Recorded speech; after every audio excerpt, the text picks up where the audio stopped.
Šis ir ļoti grūts gads ne tikai lauksaimniekiem, bet arī mežsaimniekiem, un zemkopības ministrs Talsu novadā tikās ar abām nozarēm. Tāpēc ļoti svarīgi ir aprunāties ar reģionā strādājošiem cilvēkiem, jo tie ir tie, kas tieši visvairāk arī ir kontaktā gan ar zemniekiem, gan ar citiem ražotājiem, pie jūras zvejniekiem.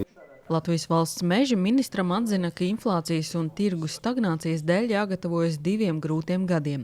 Ministra komanda uzņēmumam jautāja, vai zinot, ka krīze gaidāma, ir varianti, kā to mazināt, un vai plānotās investīcijas, arī dīķa sakārtošana Dundagā, nav atceltas.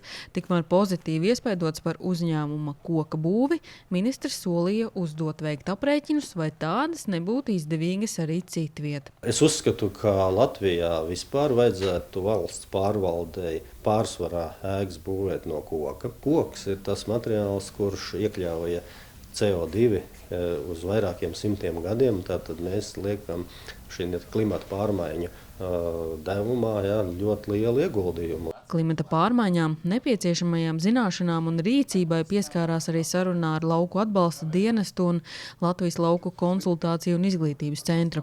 Taču visvairāk skarts tika birokrātijas jautājums un digitalizācijas pieklibošana, ko aktualizējušas problēmas lauksaimniecībā izmantojamās zemes pārvaldības sistēmā. Zemnieki jau arī uzvelkas ar to. Viņš vienreiz iet šai programmā, viņam kaut kas neiet, viņš iet otrais, viņam atkal kaut kas neiet, un cik reizes tad var iet, un tāpēc jau viņi arī atmeta roku, un tad praktiski ir tāda situācija, ka viņi griežās pie mums konsultācija birojā, lai mēs tiekam galā. Ļoti daudz sūdzējās lauksaimnieki, viņi ir birokrātiski, viņi ir grūti izmantojami, ka viņi nav izstrādāti līdz galam. Mans uzstādījums, kas visām ministrijas iestādēm, ja lauksaimnieks vienreiz vienus datus kaut kur ievada, tad visām pārējām sistēmām šie dati jāspēj paņemt automātiski. Tiekoties ar ministra komandu, tika aktualizēts, cik nozīmīgi Latvijā patērēt pašu izaudzēto, un izskanēja aicinājums dāvanās pasniegt tikai mairažotāju produkciju. Sanita Liepiņa, Terēze Matesone, TV9 Pakalni.